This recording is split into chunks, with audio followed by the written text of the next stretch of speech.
Good morning everyone. देवर्षि GS research में आप सबों का स्वागत है। दोस्तों, नियमित रूप से आपके बीच टेस्ट सीरीज लाया जा रहा है, जिससे आपके एग्जाम में काफ़ी महत्वपूर्ण है। जिसके लिए, क्योंकि देखिए, बहुत ज़्यादा आप पढ़ाई कर रहे हैं और आपको ये नहीं पता है कि आपके अंदर क्षमता किस तरह से जो है सो विकसित हुई है। आप अपना अगर परीक्षण नहीं कर रहे हैं तो उसका कोई फायदा नहीं है। और टेस्ट सीरीज के माध्यम से मैं चाहता हूं कि आप लोगों के साथ प्रत्येक दिन आप जो भी पढ़ाई कर रहे हैं उसका कहीं ना कहीं परीक्षण होना जरूरी है, ताकि इससे आपको पता चल सके कि आपकी पढ़ाई कितनी बेहतरीन ढंग से हो रही है। आपने जो पीछे पढ़ा है वो चीजें आपके दिमाग में दौड़ रही है या नहीं दौड़ रही है।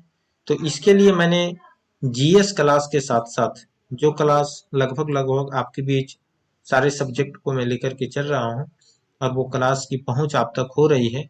अगर आपके पास हमारी क्लास की पहुंच नहीं हो रही है तो आप सबसे पहले क्या करें कि हमारे चैनल को सब्सक्राइब करें और उसमें बेल आइकन को दबाना ना भूलें, अपनी नोटिफिकेशन को ऑन कर लें। इससे क्या होगा कि हमारी नियमित क्लास आप लोगों तक पहुंचेगी और आप उसका दोस्तों लाभ ले पाएंगे। तो सबसे पहले आप जो सो हमारे चैनल को लाइक, शेयर और सब्सक्राइब करें, अन्य दोस्तों को भी जोड़ें। आप लोगों से विनम्र हमारी आग्रह होगी, अगर हम और आप मिलके जितना बेहतर हो सके काम करने की कोशिश करेंगे। तो आइए सबसे पहले हम चलते हैं कि आज का टेस्ट सीरीज में हम क्या देखने वाले हैं। आप हमारी वीडियो को अंतिम तक देखें, यहाँ से आप छोड़ करके नहीं जाएंगे, क्योंकि आप एक अगर सीरियस विद्यार्थी हैं, सीरियस छात्र हैं, आपके अंदर अगर भटकाव नहीं है, क्योंकि दोस्तों सोशल मीडिया का अभी एक जमाना है। इस सोशल मीडिया के जमाने में माइंड का भटकाव बहुत तेज हो चुका है। हमारी वीडियो पे मैं देखता हूँ कि वैसे ही कुछ विद्यार्थी हैं जो अंतिम तक टिक पाते हैं, नहीं तो वो भाग जाते हैं। और ये समस्या केवल हमारी ही नहीं है, बहुत सारे बेहतरीन बेहतरीन टीचर, बेहतरीन इंस्टीट्यूट के प्लेटफॉर्म पे जितने भी विद्यार्थी पहुंचते हैं, वो मिनट, 2 मिनट, 3 मिनट, 4 मिनट से अधिक नहीं टिकते हैं, क्योंकि उनके बीच भटकाव है। उनकी कंसंट्रेशन भंग करने के लिए सोशल मीडिया पे अनेक तरह की चीज उपलब्ध हैं, जिसको हमें समझना जरूरी होगा। अगर आप अपने आप को कंसंट्रेट नहीं कर पा रहे हैं तो पढ़ाई होना आपके लिए बहुत मुश्किल हो जाएगी। इसलिए आप जो भी आपके बीच हमारी वीडियो आती है उसको आप अंतिम तक देखने की कोशिश करेंगे। वीडियो तो वैसे ज्यादा लंबा होती नहीं है। अभी मान लिया जाए मैं टेस्ट सीरीज को लेकर के आता हूं आप लोगों के साथ, तो टेस्ट सीरीज कितनी लंबी होती है? अधिकतम 10 मिनट तक, क्योंकि 10 से 15 क्वेश्चन होते हैं, उससे ज्यादा तो होते नहीं है। अच्छा, हमारी जो भी वीडियो आप तक पहुंचती है वो भी ज्यादा लंबी नहीं होती है, वो भी आपके पास सीमित समय के लिए होता है। तो अब अपने आप को उतने समय तक अगर आप कंसंट्रेट नहीं कर पा रहे हैं तो पढ़ाई आपके लिए बहुत मुश्किल हो जाएगी। तो आप हमारे वीडियो पर जो भी वीडियो आपके बीच लाया जाता है अंतिम समय तक देखें। हम देखते हैं कि हमारे वीडियो में मात्र 5 से 10% स्टूडेंट ही अंत तक देख पाते हैं, नहीं तो उसके अंदर इतना ज्यादा भटकाव है, इतनी सारी चीजें पढ़ने की लालसा केवल मन में बनाया हुआ है और बाकी आगे कुछ नहीं कर पा रहा है। वो 2 साल 3 साल से इसी कारण लटका हुआ है और कोई कारण नहीं है। आप जहां भी बैठिए स्थिर से बैठिए, जो भी आपको ध्यान को भंग करने वाली चीजें हैं उन चीजों से दूर हो जाइए, उन चीजों को पास में रखिए ही मत, उसको सबसे पहले दूर करने की कोशिश कीजिए। तो आइए आज हम चलते हैं कि आगे क्वेश्चन की ओर। तो पहला नंबर का हमारा जो क्वेश्चन है वो है, द एसेंशियल गांधी के लेखक कौन है? जी हाँ, आज के सवाल बहुत मध्यम लेवल के सवाल हैं। इससे आपको एनालिसिस करने की मौका मिलेगी और लगभग लगभग सारे सब्जेक्ट का ये सवाल है। तो आप इस पे ध्यान देंगे कि आप खुद से भी बनाने की कोशिश कीजिए, और आपको अगर न लगे तो उसके बाद यहाँ पे ऑप्शन आपको मिलेगा ही। तो पहला क्वेश्चन है, पुस्तक द एसेंशियल गांधी के लेखक कौन है? ऑप्शन ए है रामचंद्र गुहा, बी है महात्मा गांधी, सी है पंडित जवाहरलाल नेहरू और डी है महादेव देसाई। जी हाँ दोस्तों, तो अब आप बताने की कोशिश कीजिए। तो इसका उत्तर हो जाएगा महात्मा गांधी। जी हाँ, इसका आंसर हो जाएगा ऑप्शन बी, महात्मा गांधी। उसके बाद हम देखते हैं आगे का question. All the prime all the prime minister main पुस्तक भारत के निम्नलिखित लेखकों में से किसके द्वारा लिखी गई? दूसरा सवाल आप ध्यान देंगे, all the prime minister main पुस्तक भारत के निम्नलिखित लेखकों में से किसके द्वारा लिखी गई? ऑप्शन ए है निकिता सिंह, बी है जनार्दन ठाकुर, सी है नीरज सी चौधरी और डी है सुष्मिता दास गुप्ता। तो आप बताइए all the prime minister main पुस्तक किसके द्वारा लिखा गया था? ऑप्शन नंबर 2 का आप बताइए इसका क्या होगा? तो इसका भी आंसर जो है दोस्तों सो हो जाएगा ऑप्शन बी। जी हाँ, ऑप्शन बी जनार्दन ठाकुर इस पुस्तक के लेखक हैं और इसके बारे में ऑल द प्राइम मिनिस्टर पुस्तक जो है सो किसने लिखी थी? जनार्दन ठाकुर। अब हम चलते हैं तीसरे नंबर के क्वेश्चन पे। नेशनल हेराल्ड मामले में अर्जीदार निम्नलिखित में से कौन है? Option A Kapil Sibal, B Abhishek Manu Singhvi, C Subramanian Swamy और डी राहुल गांधी। इनमें से कौन है जो नेशनल हेराल्ड मामले के अर्जीदार हैं? तो आप सभी बताने की कोशिश कीजिए। तो दोस्तों इसका आंसर हो जाएगा सुब्रमण्यम स्वामी। ऑप्शन क्वेश्चन नंबर 3 का ऑप्शन सी होगा सुब्रमण्यम स्वामी। चौथा हम देखते हैं। चौथा नीति आयोग के अध्यक्ष निम्नलिखित में से कौन है? ये सब ज्यादा हार्ड सवाल नहीं है, यह मध्यम क्वालिटी का सवाल है जिसका आंसर आप आसानी से दे सकते हैं। तो नीति आयोग के अध्यक्ष निम्नलिखित में से कौन है? ऑप्शन ए प्रधानमंत्री, बी वित्त मंत्री, सी गृह मंत्री और डी भारत के राष्ट्रपति। तो आप बताने की कोशिश कीजिए दोस्तों नीति आयोग के अध्यक्ष कौन होते हैं? तो इसका ऑप्शन हो जाएगा ए प्रधानमंत्री। जी हाँ, प्रधानमंत्री नीति आयोग के अध्यक्ष होते हैं। और नीति आयोग का गठन कब किया गया था? तो 1 जनवरी 2015 को नीति आयोग का गठन किया गया था। जी हाँ, और ये किसको हटा के लाया गया? तो योजना आयोग को हटा करके नीति आयोग का गठन किया गया था। इसकी अध्यक्षता प्रधानमंत्री करते हैं। जी हाँ, इसकी अध्यक्षता कौन करते हैं? तो प्रधानमंत्री करते हैं। उसके बाद हम देखेंगे कि क्वेश्चन नंबर 5 में हम देखेंगे कि पंचायती राज व्यवस्था के त्रिस्तरीय संरचना में सबसे ऊंचे स्थान पर निम्न में से क्या है? पंचायती राज व्यवस्था में हम सभी लोग हैं, आप जानते हैं कि झारखंड में हाल फिलहाल पंचायती चुनाव होने वाला था पंचायत का, लेकिन नहीं हो पाया किसी कारण की वजह से। तो इसका हमें देखना है कि ये जो त्रिस्तरीय संरचना है, कहीं कहीं पे 2 स्तर का भी संरचना किसी किसी राज्य में है। इसमें से सबसे ऊंची स्थान पे कौन है? तो ए में हो जाएगा। सॉरी दोस्तों, यहाँ पे हमारी एक मिस्टेक हो गई है ये ऑप्शन में। चलिए, आप सभी लोग इस पे ध्यान नहीं देंगे और आप सीधा आ जाइए कि इसका जिला परिषद, ग्राम सभा, राज्य सरकार और केंद्र सरकार। जी हाँ, जिला परिषद, ग्राम सभा, राज्य सरकार और केंद्र सरकार, इनमें से सबसे ऊपर कौन है? तो आप आंसर देने की कोशिश कीजिए।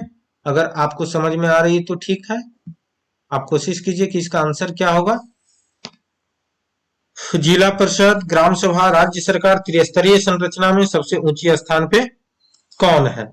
जी हाँ, त्रिस्तरीय संरचना में सबसे ऊंचे स्थान पे कौन है? तो इसका ऑप्शन हो जाएगा ए जिला परिषद। सबसे ऊंचा स्थान इसी को माना जाता है त्रिस्तरीय संरचना में। वैसे भी आप देखते हैं कि त्रिस्तरीय संरचना में कौन कौन होते हैं, जिसमें कि आपका पंचायत के अंतर्गत में मुखिया है, जिला परिषद है, पंचायत समिति है। और आप सभी लोग कमेंट करके बताइए सबसे पहले पंचायती राज भारत में कहाँ लागू किया गया था? ये आप कमेंट बॉक्स में जरूर लिखेंगे, क्योंकि दोस्तों आप कमेंट नहीं करते हैं। कुछ दोस्तों का देखते हैं कि जितने सारे हमारे व्यूअर्स हैं, व्यू के अनुसार हमारे पास कमेंट नहीं आ पाता है। तो दोस्तों जो भी हमारी इस वीडियो को अगर आपकी थोड़ी सी भी मेहनत में मददगार हो रही है तो आप कमेंट और लाइक जरूर करें, क्योंकि वैसे भी आप वीडियो देख रहे हैं तो लाइक और कमेंट करने में क्यों जाता है? क्या दिक्कत है? अगर आपको नहीं पसंद आ रही है, अगर आपको लगता है कि इसमें और कुछ सुधार करने की जरूरत है, तो आप मुझे बताइए, मैं उसे बेहतरीन करने की कोशिश करूंगा दोस्तों। लेकिन आप कमेंट अगर लाइक नहीं कर पाते हैं तो डिसलाइक तो जरूर कीजिए। अगर आपको लगता है कि वीडियो में और कोई सुधार करने की जरूरत है तो आप सजेशन दीजिए। सजेशन के लिए कमेंट बॉक्स खुला हुआ है। और अगर आपको अच्छा नहीं लग रहा है हमारी वीडियो, आपकी पढ़ाई में मददगार नहीं हो रही, तो आप डिसलाइक तो कर सकते हैं ना। डिसलाइक कीजिए, क्या दिक्कत है। और आपका जो भी सुझाव होगा उसका मोस्ट वेलकम है। हम उसको जो है सो कोशिश करेंगे कि और बेहतरीन किस तरह से करें आपके आए हुए सुझाव को। तो अगर आप अभी तक हमारे वीडियो को देख रहे हैं तो हम समझ सकते हैं कि आप एक सीरियस स्टूडेंट हैं और आप कमेंट जरूर करें। चलिए हम देखते हैं छठे नंबर क्वेश्चन क्या कहता है। ऊपरी सदन जिसे राज्यसभा कहा जाता है, जिसकी अध्यक्षता निम्नलिखित में से किसके द्वारा निभाया जाता है। आप सभी जानते होंगे कि राज्यसभा की अध्यक्षता कौन करता है। तो ऑप्शन ए में है राष्ट्रपति, बी में है प्रधानमंत्री, सी में है उपराष्ट्रपति और डी में है मुख्यमंत्री। तो आप इसको बताने की कोशिश कीजिए कि इसका आंसर कौन होगा। राज्यसभा की अध्यक्षता कौन करता है। तो दोस्तों इसका उत्तर होगा उपराष्ट्रपति। जी हाँ, इसका उत्तर क्या होगा, उपराष्ट्रपति होगा। तो हम चलते हैं सातवें नंबर क्वेश्चन पे। जी हाँ, सातवें नंबर क्वेश्चन को हम देखते हैं कि चिल्का झील निम्नलिखित में से किस राज्य में है। बहुत आसान सा सवाल है आपके लिए। ऑप्शन ए है तमिलनाडु, बी है केरल, ऑप्शन सी है उड़ीसा और डी है कर्नाटक। डी कौन सा है, कर्नाटक। तो आप बताइए कि चिल्का झील कहाँ पे है। तो इसका उत्तर होगा दोस्त उड़ीसा में। जी हाँ, इसका आंसर क्या होगा, उड़ीसा में। आठवें नंबर क्वेश्चन को हम देखते हैं कि भारत का संविधान मूल रूप से कितने भागों में विभाजित था। जी हाँ, भारत का संविधान मूल रूप से कितने भागों में विभाजित था। आप सभी लोग आंसर देने की कोशिश कीजिए क्योंकि आप पॉलिटी अच्छे तरीके से पढ़ रहे होंगे और इसे हम जो है सो वीडियो के माध्यम से आप लोगों को बताए भी थे। भले आप अभी तक न देखे हो तो इसका जवाब नहीं दे पाएंगे, अगर आप हमारी वीडियो को देखें तो इसका जवाब आप आसानी से दे देंगे। ऑप्शन ए है 15, बी है 18, सी है 22 और डी है 24। आप बताइए 8 नंबर क्वेश्चन का उत्तर क्या होगा। तो इसका उत्तर होगा दोस्तों ऑप्शन नंबर सी, 22 भाग था। जी हाँ, 22 भाग था, 395 अनुच्छेद था और 8 अनुसूचियां थी। 26 नवंबर 1949 को भारत का संविधान पारित हुआ था और वर्तमान में इसमें जो है 25 भाग हैं, 444 अनुच्छेद हैं और 12 अनुसूचियां हैं। तो आप इसे याद रखिएगा क्योंकि इससे सवाल जो है सो काफी बनते हैं। 9 नंबर हम क्वेश्चन देखते हैं कि झारखंड के निम्नलिखित जिलों में से कौन सा जिला विश्व में अभ्रक के मुख्य स्रोतों में से एक है। ये बहुत आसान सा सवाल है और मैं आशा करता हूं कि इसका उत्तर आप स्वयं देंगे। ऑप्शन ए में है धनबाद, बी में है बोकारो, सी में है गढ़वा और डी में है हजारीबाग। तो आप बताइए झारखंड में निम्नलिखित जिलों में से कौन सा जिला विश्व में अभ्रक के मुख्य स्रोतों में से एक है।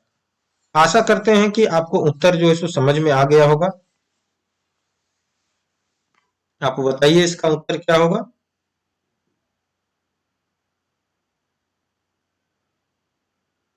तो इसका उत्तर हो जाएगा धनबाद। सॉरी दोस्तों, धनबाद नहीं, इसका उत्तर हो जाएगा हजारीबाग। जी हाँ, अभ्रक पूछ रहा है, अगर कोयला आता है तो हो जाएगा आपका धनबाद, लेकिन अभ्रक पूछा जा रहा है तो इसका उत्तर क्या होगा, हजारीबाग। जी हाँ, गिरिडीह, हजारीबाग और कोडरमा विश्व में अभ्रक के लिए विख्यात है और यहाँ सर्वोच्च कोटि का अभ्रक पाया जाता है। जी हाँ दोस्तों, यहाँ सबसे उत्तम कोटि का अभ्रक पाया जाता है और हजारीबाग, गिरिडीह और कोडरमा विश्व में विख्यात है दोस्तों। उसके बाद हम देखते हैं 10वें नंबर का क्वेश्चन।